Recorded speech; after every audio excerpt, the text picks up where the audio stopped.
Pope Leo, climate change, and the synodal Church of Accompaniment. Where do I stand? Where do you stand? Where do we go from here? EWTN and the ADL, are you serious? Dr. Scott Hahn and Ben Shapiro, correct the record. Lila Rose is a feminist nag who has no business telling men what to do when it comes to pornography. Hating on women, Nick Fuentes and the neo-trad dilemma. And finally, a massive movement is rebuilding Christian Europe. In the future? In our dreams? Nope, it's already happening, and you won't believe what's driving it.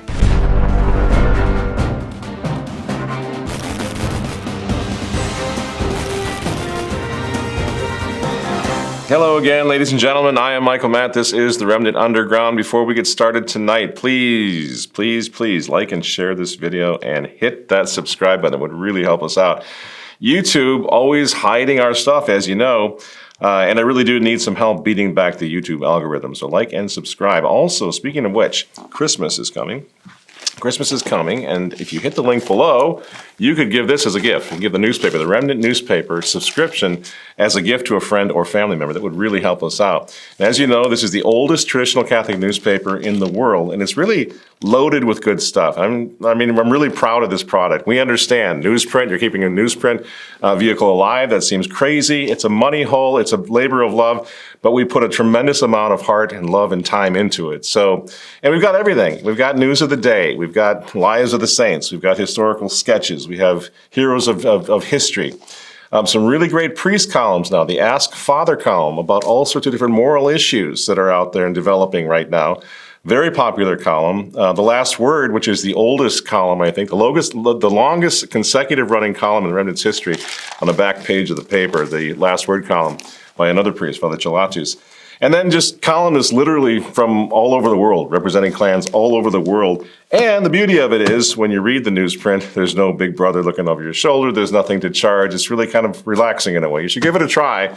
Give it as a gift to a friend or family member.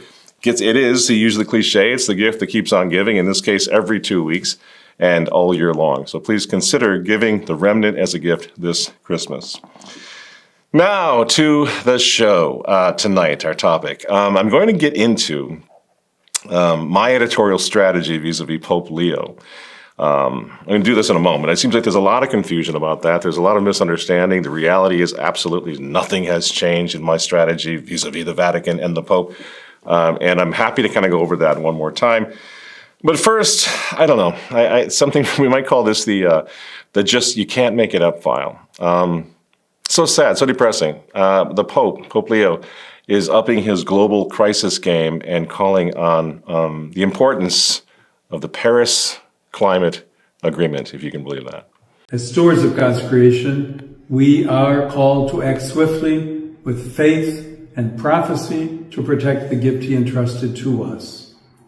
The Paris Agreement has driven real progress and remains our strongest tool for protecting people and the planet. Poor Leo. I mean, man, I don't know what's going on. The Vatican apparatus is so insane, and how much of this is him and how much of this is they're forcing him to do, who knows? We're going to find out in the next few months, but we really must pray that His Holiness realizes that the Vatican that he inherited is run by, idiotic ideologues, who are in league, half of whom are in league with the devil anyway. The Paris Climate Agreement, really? After all these years, we're going back to the Barack Obama era on climate? What's next, Al Gore? 10 months ago in Paris, I said before the world that we needed a strong global agreement to reduce carbon pollution and to set the world on a low carbon course. The result was the Paris Agreement. And this is the thing, this is where it's so disturbing, when the Vatican, realizing there's such a crisis in faith, the faith is literally burning up at a much higher rate of speed than the planet, right? It's just being destroyed, it's being decimated, churches closing, people falling away from the faith, and they're still concentrating on the climate. It's just so incredible. We've gone over this so many times. And it's, under the terms of the global crisis, doesn't the Vatican realize that nobody's falling for that anymore? We just got through COVID, another global crisis where we had to trust the science, and it was all fake and gay. Everybody knows this now, except for, evidently, the Vatican. The general rule of thumb that I believe everybody should adopt is that if any problem is being presented as a global crisis, then it is a scam.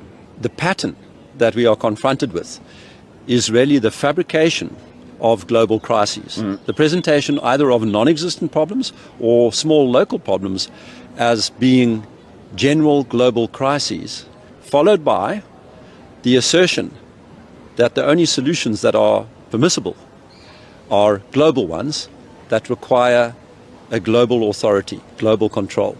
And now if we can get serious about the ultimate, the mother, the uber global crisis, mother of all global crises, which of course is anti-Semitism. Now I'm not going to get into it too much. To me, the story is, in this case, this week, that the largest Catholic television network in the world has completely folded on this question. They're terrified of their own shadow. They're scared to death of being accused of being an anti-Semite.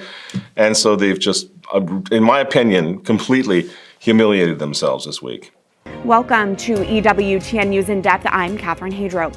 Anti-Semitism can be defined as dehumanizing and hostile beliefs and behaviors that target Jews because of their Jewish identity. It can include violence and harassment or be spread through myths and stereotypes. It is a centuries-old hatred, but cases of anti-Semitism have surged in the United States recently, particularly since the Hamas terrorist attack on Israel on October 7th, 2023, and the start of the Israel-Hamas war. In fact, 2024 saw the highest amount of anti-Semitic incidents since the Anti-Defamation League began tracking them nearly 50 years ago. For perspective, there were nearly 3,700 anti-Semitic incidents in the U.S. in 2022. In 2023, that number more than doubled to nearly 8,900. In 2024, it rose past 9,000. That's an 893% increase of anti-Semitic attacks in the U.S. over the last decade. You know me. I'm the Unite the Clans guy. I think EWTN does a lot of great work. I think Raymond Arroyo is a fantastic guy, doing so much good work. I don't enjoy this, but you can't be serious, EWTN. You have your own researchers, don't you? You have serious people. You have serious journalists. You have serious analysts, don't you? Why would you rely on the notorious Anti-Defamation League, the ADL, for your facts on this question? Remember, these are the clowns who condemned the Mel Gibson film, The Passion of the Christ. Why? Because it was based on hateful literature. What's the hateful literature? The New Testament, the Bible. Do you remember this?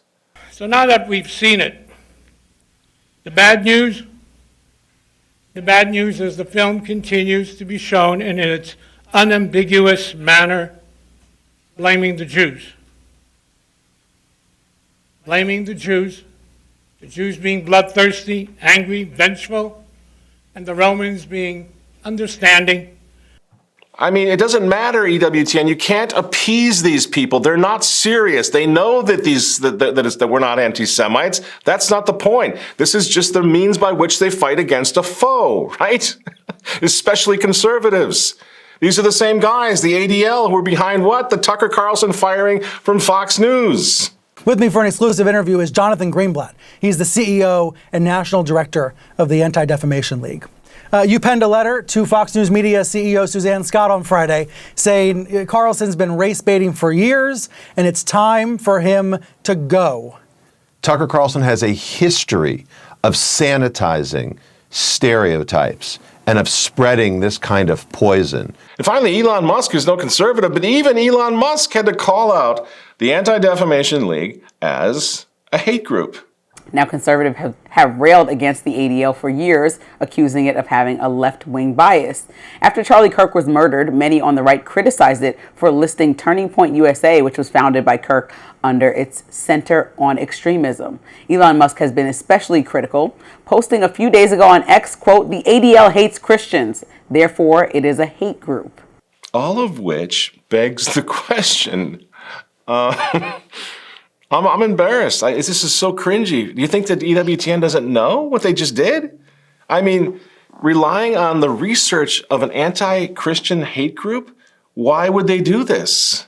That hostility towards the Jewish people is also creeping up in some Catholic circles, being espoused by increasingly influential voices who use their faith to justify their hateful beliefs.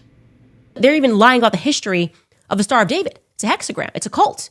Catholic convert Candace Owens is one of the most popular podcasters in the U.S. today.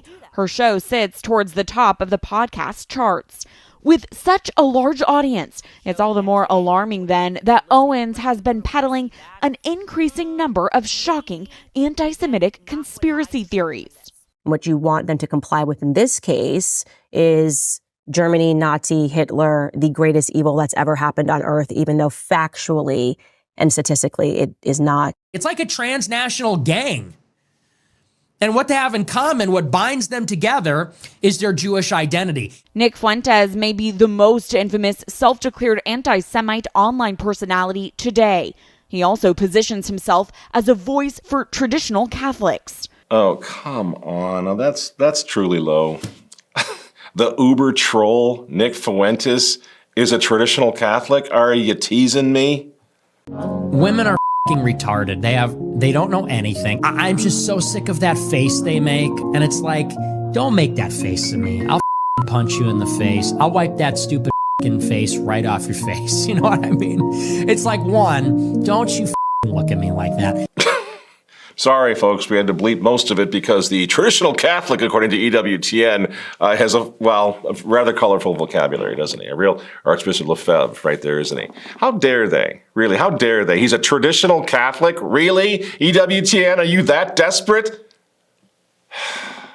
So, friends, here they go again. I mean, they did this for 40, 50 years during the whole modernist revolution in the church. Sat on their hands, right, and just attacked the traditionalists until finally everybody knew and everybody could see the traditionalists were right. Traditional Latin Mass comes storming back, and EWTN's like, oh, yes, the Latin Mass is very beautiful, right, after years of not lifting a hand, not lifting a finger to help.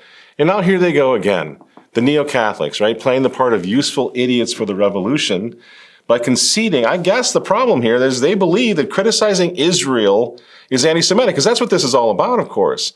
Israel has become the most unpopular country in the world. The regime of Benjamin Netanyahu is unbelievably unpopular.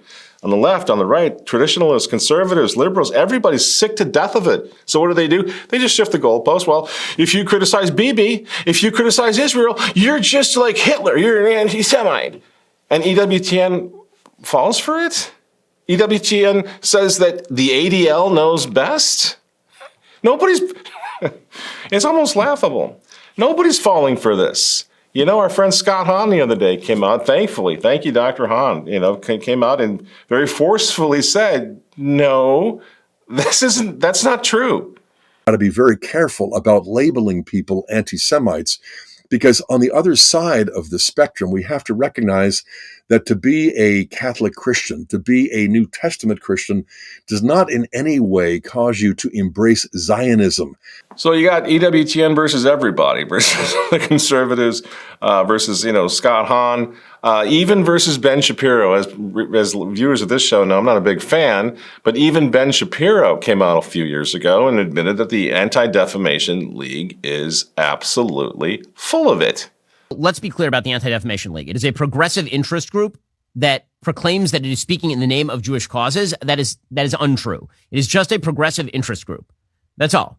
And sometimes they cross streams with actual not horrific ideas. And a lot of the time they're targeting people on the basis of spurious nonsense or ignoring people on the basis of other spurious nonsense. Because again, they're a progressive interest group. That poor girl on EWTN. Yeah, well, I know, but I mean, Nick Fuentes is a traditional Catholic and anti-Semitism is skyrocketing. Come on, please, EWTN, not again, please. I mean, really, tell that to the Christians trying to stay alive right now in Nigeria, that they should be all worked up about anti-Semitism. For more than a decade, Nigeria's Catholic Church has endured a slow, silent war on faith. Across Nigerian dioceses, priests, seminarians and religious have been kidnapped, tortured and killed, targeted for the gospel they preached. Data from the Catholic Secretariat of Nigeria, published by Agenzia Fides, records 145 priests kidnapped, 11 killed and 4 still missing between 2015 and 2025. Behind these numbers are men of courage who chose the cross over comfort and remained faithful unto death. Islamist jihadis, extremist militias and armed herders continue to strike across Kaduna, Benue, Enugu, Plateau and Imo, attacking rectories, seminaries and parish missions. Most of these abductions bear the mark of anti-Christian violence.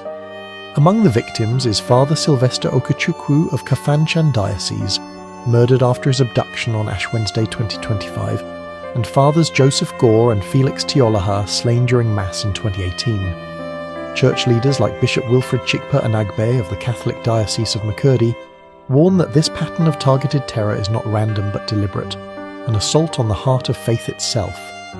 This is not just insecurity, Bishop Godfrey Ona of Nsukka Diocese lamented. It is a wound to the body of Christ. So let's just ponder this for a moment.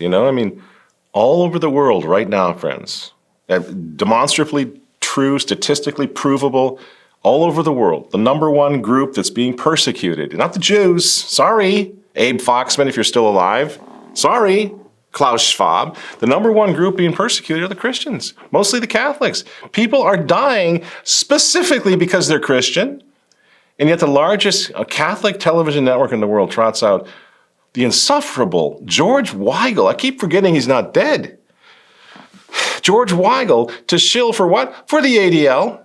Nostra Aetate makes it very clear that Jew hatred is hatred of Christ because Christ cannot be understood outside his Jewish self-understanding.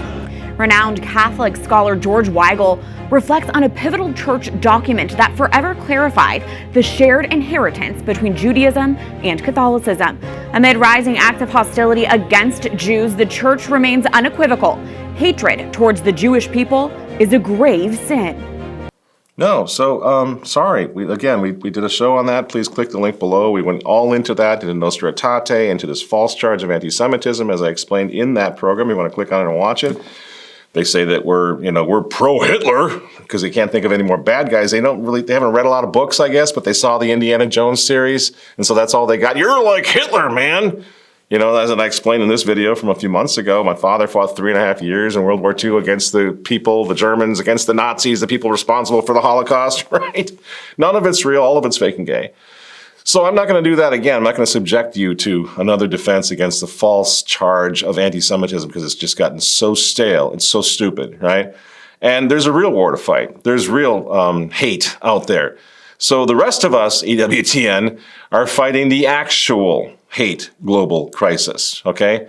We're even bringing in bishops from Nigeria to do EWTN's job to our Catholic Identity Conference. We did this just a couple of years ago. If people refuse to convert to Islam, they are forced to leave. But as the roads are blocked, they are left to wander around in the forest with no possessions, and many die due to lack of food and care. He recalls that in one of the parishes under his care, a group of women tried to break through the blockage, thinking that the terrorists would not attack them. How wrong they were.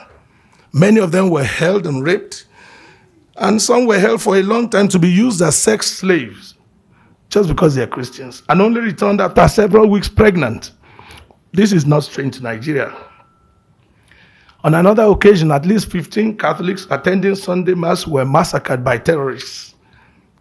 So it's so sad what's happening, and this is our concern. We're gonna be going to Nigeria next summer, hopefully, God willing. Because, friends, Christophobia, that is an actual global crisis. The persecution against Christians, against Catholics, against Catholic priests. It's a global crisis now. I want to do everything we possibly can to expose what's happening to our Christian brothers over in Africa. We just came back from Africa. We started that tour. We're going to finish it up next year, next summer. And I think probably at the beginning of the year, we'll have our African documentary to kind of get the ball rolling on that. So stay tuned for that. But the thing is, friends, God help us. When we were in Africa, we were able to unite the clans in a very meaningful way. And that's really held on ever since. We're working together with our African brothers and sisters right now. And it's wonderful. So we need to think about that. I said I was going to talk about some strategy. I'm going to just kind of lay it quickly down that my strategy has always had a lot to do with that idea of uniting the clans, as you know. And I think right now it's becoming very crucial because there's something happening in cyberspace, on the internet and social media that has me really concerned. There's something going wrong. friends. There's a polarization, even among us, that is out of control. So here's a case in point. Maybe some of you saw this. I'll just play the tape and then we'll comment. The sexual morality that we're given, not by me, not by you, by God and natural law, God's natural law, and also you can see it through divine revelation and the tradition of the church, is a morality for both men and women, married and unmarried. And its core is chastity, which is virtue. Men are called to it and women are called to it. And when men aren't living virtue or women aren't living in virtue, both of them can become increasingly haywire. We hurt each other. Then the war of the sexes commences. So speaking against porn is not just about men, it's about men and women. Yeah, I think that you will lose more people than you help, because no men want to be nagged by women about what they should and shouldn't do. And as I've said before, any woman that tells men what to do is a feminist. Now, this story exploded. I just weighed in on X this week, and I couldn't believe it because, I mean, Lila Rose obviously is right when she says about pornography. And Lila Rose is no traditionalist, so I don't have a dog in this fight. That's what I'm talking about. This polarization, this tribalism has got to stop. Okay, people say, I don't like Lila Rose. And I say, you know what? If Kamala Harris, had said something against pornography or against abortion, I would praise her for it, and I would quote her, and I would say she's right, okay? So the tribalism, first of all, has got to stop. But what Lila Rose, is a Catholic, what she said is objectively true, friends. And here's where the story to me is the fallout, what happened after this little interview that we just showed you. I weighed in and defended her on X, thinking, well, everybody's going to, right? No, not so. In fact, I was kind of... you could check it out on my Twitter feed. I was lambasted by a bunch of guys, I guess Nick Fuentes types or fans, right, who are absolutely thrilled that Lila Rose has finally been told to shut the F up. Yes, I'm quoting. That's what they're saying. You can see it in the thread even on my X feed, right? Many of these guys claim to be traditional Catholics, and I'm astonished. Totally astonished. They like to call me a boomer for this, and that's fine. I'm not a boomer, but I'm an older guy, and yeah, this is horrifying. This is horrifying. The reaction to what happened to Lila Rose on the part of people claiming to be traditional, I'm going to call them neo-trads, by the way, neo-rad-trads, whatever. Bragging now about how they tell their women to shut their mouths because men will not be nagged. Again, I'm quoting, nagged. Not going to be nagged about anything, even porn use, they say. Now, when you do that, friends, obviously you are running the risk, if you're going to go after Lila Rose here, because she's nagging you about your porn, or about porn, you run the risk of people naturally assuming, well, you don't have that much of a problem with porn then, because your issue is obviously much more with nagging women, right? You can see the pornification of society is reaching far corners. It's reaching everywhere now, you know? So I see this unfold, and I'm like, what? What's going on? And again, Lila Rose is no friend of mine. She's no traditional Catholic. But I think she was 15 years old when she started devoting her entire life to saving babies. I think she deserves a little respect, don't you? These little neo-trad guys, they sided with the creature who was beating up on Lila. And Lila Rose can take it. It doesn't need me to defend her. But it was just so horrific to see this. She was beaten up and mocking Lila Rose. She ends up muting Lila Rose and then laughing at Lila Rose like some 14-year-old brat watching Beavis and Butthead. It's, again, Paul, can you hear me right now? Signaling. Paul, are you listening? Can you hear me? Okay. I do hear you. If you continue to mute me, I don't even know when you're muting me or not. I'm not going to be able to have a conversation with you. I don't think you're acting in good faith right now. So I'm gonna have to end this stream with you if you're going to continue to mute me.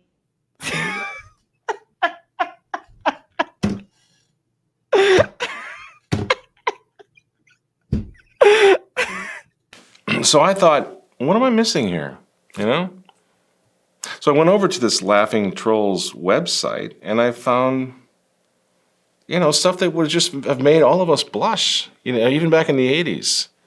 A lot of dirty talk, this woman behaving just crass behavior, troll advice for men to divorce their fat wives and find sweet young honeys to go after, you know what I'm saying. But according to the neo-trads, Lila Rose is the one who needs to shut up and stop nagging us dudes. So does this woman also need to shut up? and stop nagging us dudes. But for just a brief moment, I would like to speak directly to the men in this room and do something that is never done. Men, you are made for greatness. You are made to stand up and be men. You are made to defend women and children, not stand by and turn your head when you know murder is occurring and do nothing about it. You are not made to use women and leave us alone. You are made to be kind and great and gracious and strong and stand for something. Because men, listen to me. I am too tired to do your job. What about St. Catherine of Siena? Was she nagging Pope Gregory when she admonished him, saying, quote, "Since God has given you authority and you have assumed it, you should use your virtue and power.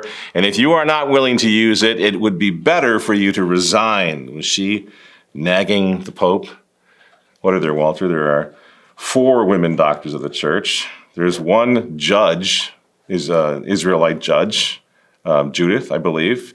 Biblically speaking, we can go on and on. There's St. Joan of Arc. I mean, are they all just a bunch of nags? Another nagging feminist? Does this woman also need to shut up and stop nagging us big tough guys? We are at a pivotal time in history. The battle is at such a pitch and the stakes are so high. We're not looking just to be reformers. We are literally fighting for a civilization. God has been dethroned, man has been enthroned, and society is descending into chaos. We must enthrone God in our hearts and in our homes. Friends, I'm sorry. I feel really bad because, I mean, everybody is the victim now of this revolution. There's a revolution which started a long time ago, which tore Christian society apart, which tore men and women apart in a way. The women who are going for this are the victims of it. The men who are just like blasting away at women, they're falling into the trap, right? There's this mutual hatred and despising each other, disrespecting each other, all of which is thoroughly anti-Christian, right? And so it was new to me because I was like, since when has hating women or hating on women become part of the rad trad narrative? Where have I been?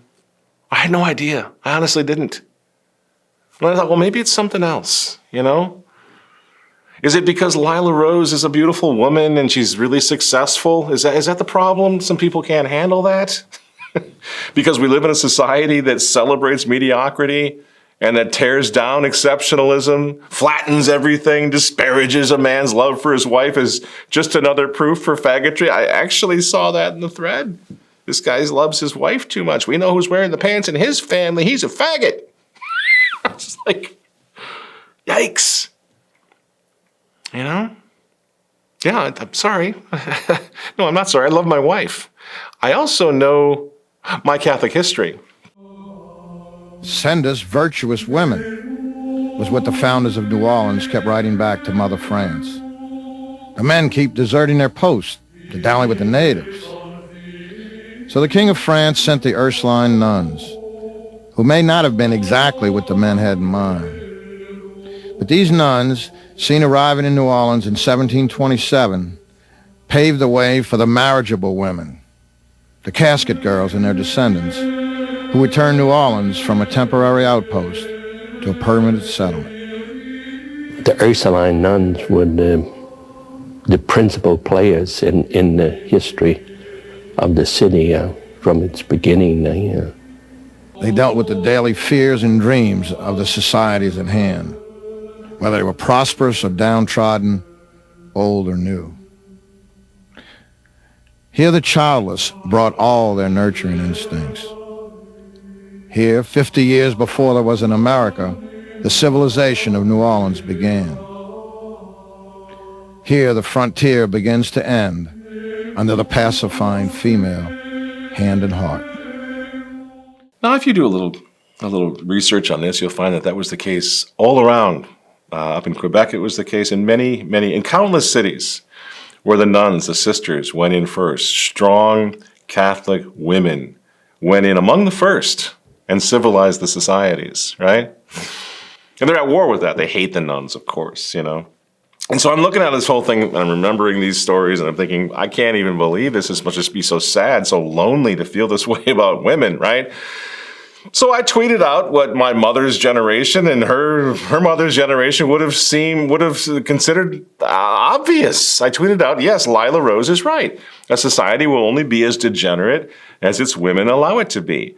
Corrupt the women, as the revolution has always known, and the men will follow quickly. Corrupt the woman who rocks the cradle, and everything else falls apart. All right? Pretty straightforward stuff. But no, not according to the neo-trads, who told me that real men tell women to shut up. If we have a problem with porn, for example, well, we men are going to fix it over our cigars and snifters, out there in the clubhouse with our Chesterton hats on. We don't need no woman telling us what to do.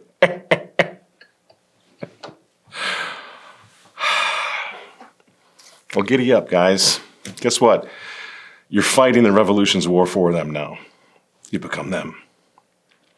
Because this is not only un-Catholic, it's thoroughly un-Christian.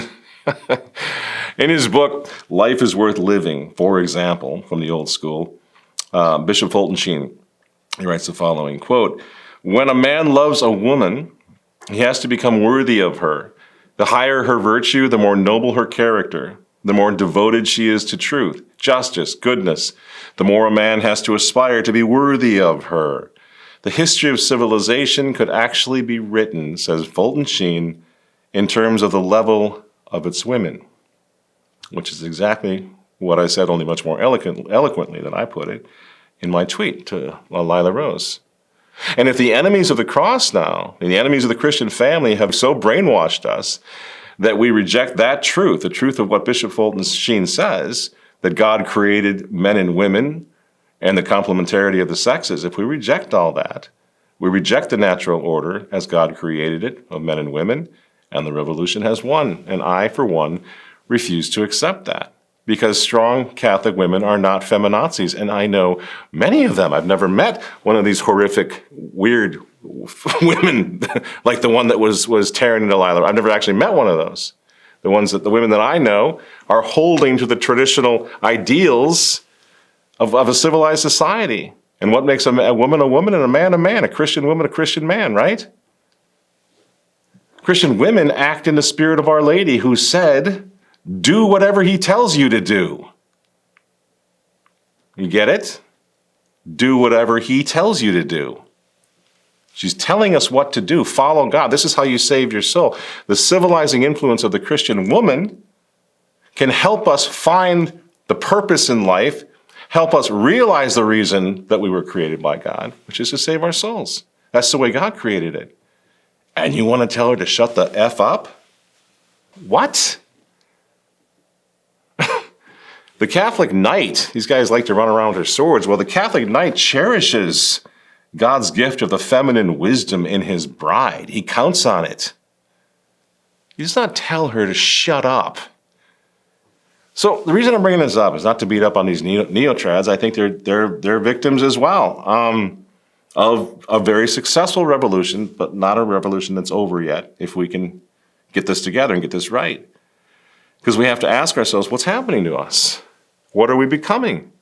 Where has Catholic chivalry gone? We can still practice that. We do in our family, in our friend group, in our church. Nobody's telling the women to shut up. Fuentes even goes so far as to say that we should be smacking our women in the faces. That's funny. Where has Christian charity gone if we fall for this? If we go in for this? See, we need to hold the bar higher, friends. We're called to a higher standard, right? We've always known what the revolution is trying to do to us, to men, to women, right? To the temples of the Holy Ghost that are around us, to our brothers and sisters in Christ, right? If we fall for this, if we give in to this, then it's true what they say. The internet is turning us into monsters. Social media is turning men into monsters. Because again, we are all temples of the Holy Ghost, women and men. We are equal in the eyes of God, not equal in what we can do, not in the enlightenment sense, right? But equal in the eyes of God. We're heirs of heaven. We're sons and daughters of God. And yet, in this online social media hellhole from which I escaped a couple days ago, what I was seeing was Christians, people claiming to be traditional Catholics, smashing each other in the face and enjoying it, humiliating each other, calling each other faggots and gay and just like those little demons that harass Judas in the end of the Gibson film. You know, it was really, truly bizarre, very eye-opening to me. We got some work to do.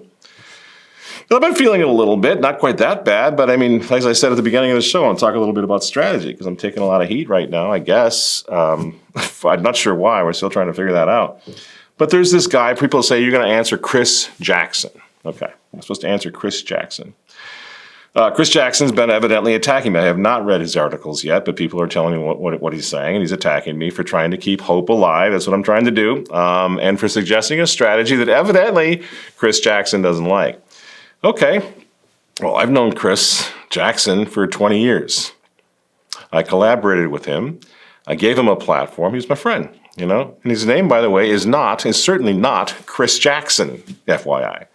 That's a pen name, because Chris Jackson is afraid of his employer. If his employer finds out and discovers what he writes online, that Chris Jackson could lose his job.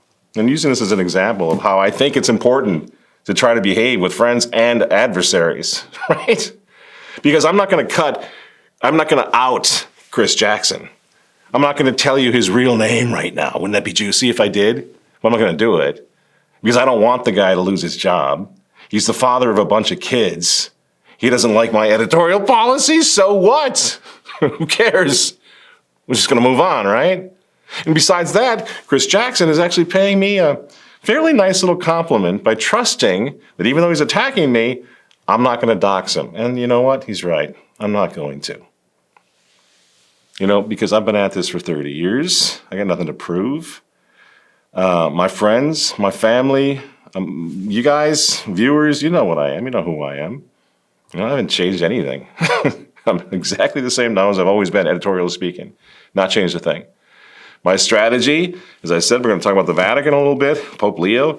My strategy where that's concerned remains exactly the same as it was under Francis, completely unchanged, you know? And it's in line with the way I've always seen things. I find it interesting, friends, to attack it in a little different way when you're behind enemy lines like we are. Give an example. When I was a kid, when I was young, some of my favorite novels were things like The Count of Monte Cristo by Dumas or The Scarlet Pimpernel. You get it? When I was younger than that, I loved Zorro. So much fun. Zorro. The guys who fought for justice but didn't reveal everything, didn't tip their hands, you know? My favorite saint was St. Edmund Campion. You know why? Because he dressed up in disguise, right? He's pretending to be a jeweler, and he outwitted the queen and her men for a long, long time before he comes clean and dies a magnificent martyr's death, right? He wanted to keep fighting for as long as he could. So the idea of getting up on London Bridge or whatever the bridge would have been at the time and denouncing the queen, I denounce the queen now and forever. She is a harlot and she is an apostate and a heretic. Well, he didn't do that. Why? Because he wanted to fight a little longer. He wanted to live to fight on a different hill. He wanted to see to his flock, the kids, the families who needed their priest, you see? So he played it close to the vest. As did Father Michael Pro during the Cristero War, dressed as a playboy, went around pretending he wasn't even a priest so that he could infiltrate, so he could fight, so he could deceive them a little bit, fool them, let's put it that way, and continue to fight. See, I'm just interested in not being obvious. It makes it a very interesting day for me. Interesting strategy. I'm interested in not being stupid when it comes to the Vatican saying predictable things. Because what's the point of that? I have no idea. Where does it get us? Nowhere, right? I know exactly what they are right now in the Vatican. I've been to every single synod on synodality. I've been there in person. I've listened to them. I've met them. I met Prevost. I know exactly what they are. And yet I prefer to play it close to the vest. That's just my style. Beat them at their own game if it's possible, right? Don't be predictable. That's why I go to Rome all the time. That's why I'm going to go to Rome in January again, to see what can be done to see if we can work with the good people on the inside, in the Vatican, to see what can happen. That's all it is. Will it work? I have no idea. It's been working for a long time. I don't know if it's going to work in this case or not. But that's what I was interested in doing. That's my strategy. You don't like my strategy? Who cares? I don't care. It doesn't matter, nor should you. So what? Develop your own strategy. What do you care? What do you care about mine so much for, right? But I've been using this strategy for 30 years. And just as I've been defending priests who are not necessarily Latin Mass priests and bishops, but who speak up for the truth, just as I've been defending them for 30, 35 years, even though they're not with my tribe. They're not part of my tribe. You know? Even if they're not Latin Mass traditionalists quite yet. But they're truth seekers, and they're trying to do their best. Well, I try to see where I can work with them. Others say, well, you can't do that, man. You know why they say that? Because if there's any point to work with bishops and cardinals in the mainstream church, if there's any point to that, then there's hope in that fight. And some of these critics are saying, no, there's nothing going on there. It's a fake church, they're fake cardinals, they're fake bishops, it's a fake pope. There's no reason to stay and fight. And I only say that so those of you who are new to this can understand that's what's happening. They actually don't believe that Leo's the Pope, so we're on completely opposite ends of all this. It's not apples and apples, it's apples and oranges. And strategically, there's going to be quite a difference there. And that's the way it's been for a long time. As I say, this past week, I defend Lila Rose when she speaks the truth, not because she's a Latin Mass Catholic, not because she's part of my tribe, but because she's not, but she's speaking the truth. I defend Cardinal Burke for the same reason. You see, friends, I'm looking for anyone who's moving in the direction of truth out there in no man's land. If there's any possible way that we can work together against a common enemy that hates everything that we believe, I'm going to find a way to do it. You know what? I think most of you support that. I think most of you would like to see somebody trying to do that because it kind of makes sense. We just saw what can happen when you do that with the Samoan Pontifican pilgrimage in Rome, St. Peter's. But again, if you don't agree with me, that's fine. If you don't think that Leo's the Pope, okay, then you're a Sedevacantist. But you know what? Giddy up. I've known Sedevacantists all my life. I think sometimes people forget this. But at this for 30, 35 years, you don't think I've known a lot of Sedevacantists? I've known all of them from the beginning. Many of them most of them personally. Well, they vehemently disagreed with me over the years, and I with them. But you know what? Back in the day, we didn't try to destroy each other. We weren't trying to rip each other's faces off, discredit, demoralize, cause the guy to commit suicide because you rip on him so hard. I never felt the need to denounce Sedevacantists as a devil's spawn. Why? Because the revolution is what broke us all apart, not those guys. They're not heretics. They're dealing with a massive scandal that is the modernist revolution in the church. And people are going to come down on both sides of that. People are going to come down in different ways, just like the Avignon captivity has saints on both sides of that historical event or reality. In fact, I used to host debates between Michael Davies, get this, Michael Davies, and Father Anthony Sagata, for example, who was a Sedevacantist, God rest his soul. And those debates were civil. They were kind of fun, between honorable men trying to get to the truth. So my question for you tonight is, whatever happened to that? What are we becoming? What's happening? I mean, to paraphrase in an ugly way, Scripture, see how these Christians hate one another. What is going on? Why are we wasting time firing at people with whom we can say the creed and mean every word? Yeah, we have serious disagreements. Yeah, right. But why don't we reserve our angst and our wrath to the people who hate Christ? Doesn't that make more sense? Because we got a war to fight, friends. War against real enemies, real Christophobes, people who hate Christ and hate everything we believe. Those are the ones we should be fighting against. Because there are people in the middle who are not in our tribe, who are not Latin Mass Catholics like us quite yet, but they're waking up and they help with the momentum that we need. Frankly, if you asked me on the future of the liturgy, I would say that it's quite clear at this point that the future of the liturgy will be the traditional Latin Mass. Michael Knowles, is he a close friend of mine? Is he like a tried and true traditionalist? Is he part of my tribe? No. But what he just said right there is true. God bless you, Michael. God bless you for saying it. And I extend the hand of friendship to you, even if we disagree on a lot of other things. We have to keep the momentum going. And that's why I did the Summorum Pontificum pilgrimage, by the way, because we had to go do that. Those are the things you have to do. And it turned out in God's providence to be a massive success, right? And that's why, again, in the spring, I'm going to be leading the U.S. chapters on the Chartres pilgrimage. And I bring the Chartres pilgrimages up for a reason. This is going to be the 35th time that I've led that. I started the first U.S. chapter on the Chartres pilgrimage a long time ago. And that's where many of us saw in action what can be accomplished with the Unite the Clans attitude among tradition-minded Catholics. That's where it all started, on the road to Chartres. Because those pilgrimages then, for 35 years that I've been involved with them, they're changing hearts, they're changing minds, And I really don't care if the Vatican doesn't like that, or whoever, sitting around talking about the Pope constantly, when there's this massive, beautiful opportunity to work in the counter-revolutionary field that's actually changing the situation. That, to me, is just so much more interesting, right? Yeah, I mean, the French bishops are upset, so what? The French government, this next year, in 2026, has restricted the Chartres pilgrimage now to 19,000 pilgrims, because we had like 20 last year. So 19,000 pilgrims, that's it, they say, on the Chartres pilgrimage in 2026. So what did they do? We opened up the pre-registration, which is already open and is already sold out. 2,000 pilgrims have pre-registered for that thing. And so we got to think about that. What are they going to do? That's already too many. This is a year in advance. We've had then 2,000 pilgrims ready to go. And last year, when they opened up the official registration, this is just pre-registration. You're saying we're interested, we want to do follow-up. When the official registration was opened up last year for the 2025 Chartres pilgrimage, it sold out in 24 hours. 24 hours, 20,000.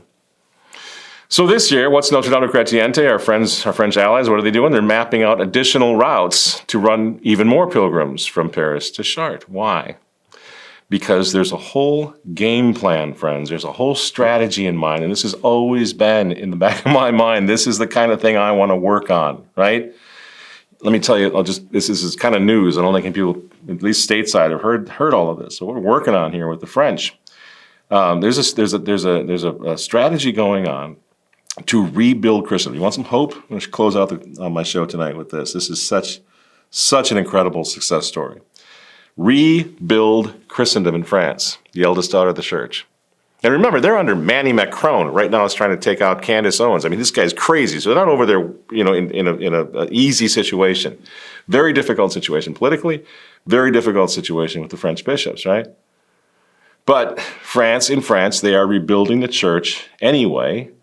In each French province, they're mixing cult with culture. You're going to follow me on this. This is mixing cult with culture. Catholic cult, which is universal, rooted with provincial culture, local in France, in the provinces. This is literally, it's happening already, and it's literally beating the globalist agenda by hosting these vigils, these huge organizations. It displays also local prayers, and with the regional language is coming back. Traditional costumes are being used, coming back to remind people of what they used to be, their culture, their tradition, their history, their family, their nation, their country, their faith, their mass, right? The faith of their fathers. Mix it in with traditional dances, mixed in with Catholic tradition, mixed in and centered on the Latin Mass. This is absolutely a brilliant strategy. It's working. It's happening right now. It's attracting a lot of people, including non-practicing Catholics, including non-Catholics, people who are literally discovering the faith of their fathers in France, or rediscovering for the first time in France, through the traditional Latin Mass and the local traditions and languages of French in the French culture in French provinces.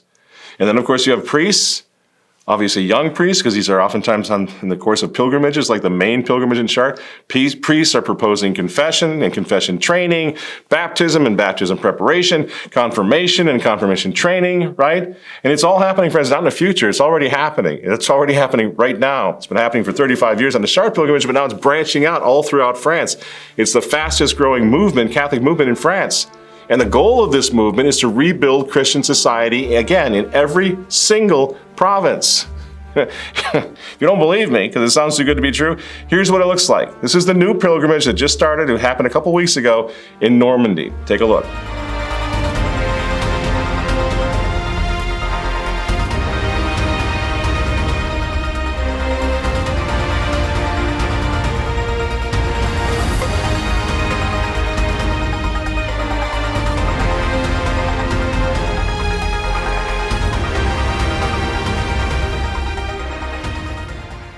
So that's one. That's one. Here's another one. A new one that just happened a couple weeks ago as well. The new Latin Mass pilgrimage in the southwest of France. This is a 2-day pilgrimage, which concluded, wait for it, concluded with a traditional Latin Mass celebrated in the main basilica at Lourdes.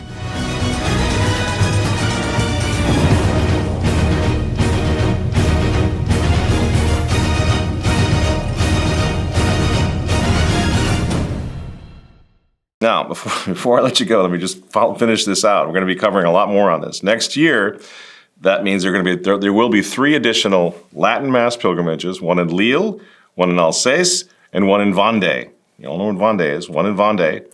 So that makes 7 new Latin Mass pilgrimages, spin-off pilgrimages from the Sharp pilgrimage in 2026. 7 new ones, representing hundreds of thousands of traditional Catholic young people, families, right, fighting to preserve the faith of their fathers. I want to talk about strategy. That's what gets me up in the morning. The Remnant has been right at the heart of that movement in France for 35 years. One of the proudest things of my life to have been part of it because it's such a massive success story. And I've seen over the course of almost 4 decades, I've seen exactly what happens when the Mass comes back. And you know what happens when the Mass comes back? The faith comes back. The doctrine comes back. The dogma comes back. The catechisms come back. Everything Catholic comes back.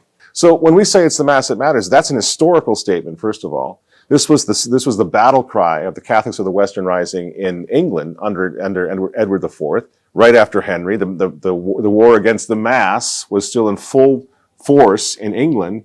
And what do the Catholics do at that point? What do the traditional Catholics do at that point? They say it's the Mass that matters, right? And they're shouting that out in Cornwall and Devon, right?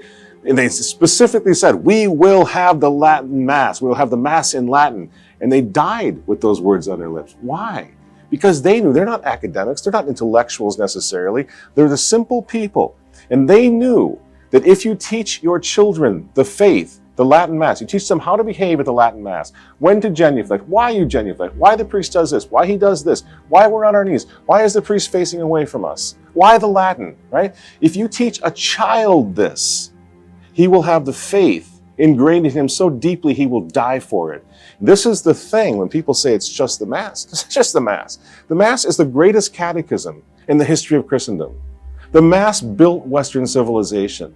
It's the greatest sermon ever preached. And every child can see that. When you teach a child why you're going to the Mass, what the Mass means, he becomes a doctrinally solid, sound Catholic. To the point, as Cardinal Burke just said the other day in this Basilica when he said the Latin Mass during his sermon, he said, think of all the people down through the ages of time who have died for the faith that was instilled in them through the Mass. So friends, this is what I mean. This is why the Society of St. Pius X, of course, which lobbied for years to have the Vatican lift the restrictions of the Latin Mass for the good of the whole Church, resulted in some more pontificate under Benedict XVI. Brought this up many times. Society of St. Pius X had their own bishops. They had their own priests. But they lobbied for years to have the Mass restored to the altars of the Church for everyone, for the good of the Church. Because why? Because as you pray is how you believe. Lex orandi, lex credendi. The law of prayer is the law of belief. Archbishop Lefebvre absolutely knew that, right? And it's the place to start. People say, well, yeah, we got to have doctrine and dogma. Of course we did. Where are you going to start? How are you going to start that? Get people coming to the Latin Mass, and then you can catechize, and then you can talk doctrine and dogma because they already have a foot in the door. They get it. They're seeing something beautiful and amazing in the liturgy itself. That's the idea. And this is why, again, Michael Davies lobbied Cardinal Joseph Ratzinger for years, as I've explained down here before, to lift the restrictions on the Latin Mass, because the Mass is so powerful, the most powerful preacher, the most powerful catechism in the history of Christendom, right? And then through Summorum Pontificum, when it was free to some extent, although it was a flawed document, we all agree, nevertheless, traditionalists did a great job. They hung on, they hung in there, and millions of Catholics then first discovered the traditional Latin Mass and then came back to the traditional faith. Thousands of priests rediscovered the Latin Mass at the diocesan level, began offering it to families who otherwise would never have found the traditional faith, would never have found the traditional sacraments, would never have found the traditional catechisms. The Mass brought it all back. So yes, the revolution beat the Mass the first time. People say, yeah, well, once before that when the revolution landed, all you had was a Latin Mass. Yes, You know why that is? Because the revolution sucker punched the Catholic people with what? With obedience. Father says we're getting rid of the Latin Mass. And so that's what happened. That didn't happen again when it was restored, right? After Ecclesia Dei, partially. When it was restored after Summorum Pontificum, it became a massive, unstoppable movement, right? And what's happening right now because of it, even despite Traditionis Custodes, is a revival. It's counter-revolution. And the modernists, the globalists, the progressives, the synodal people have no idea what to do about it. This is why Francis spent his last days on this earth trying desperately to cancel the Latin Mass. He had to get rid of it because the modernist Pope was terrified of the power of that Mass, the touchstone of the old faith, which for 1,500 years before the printing press had been invented was defending doctrine, teaching dogma, educating the Christian world in the faith of our fathers. Well, you see, friends, this is what we've been talking about. This is the strategy that we're talking about. This is what I always have an eye on, and many other people do as well. Not all the little machinations of the Vatican, which is immersed in synodality and modernism and progressivism and globalism and all that, right? That's going to go away. We are building the infrastructure of tradition and faith underneath it in God's plan, right? In our communities. That's what Unite the Clans is about, because there's a war on. And the Catholic people are rising again. And no amount of synodality can stop that. And that's just how I see it. And you know, friends, I have never been more convinced of anything in my life. The Mass has the power over the Prince of Darkness. The Mass will change history. The Mass has and will again topple revolutions and make men into soldiers of Jesus Christ, which is why I will die fighting for its restoration. It's the most important thing I could possibly do with the rest of my life. Because through that Mass, through the Mass of our fathers, all things will be restored in Jesus Christ, our King. It's the Mass that matters.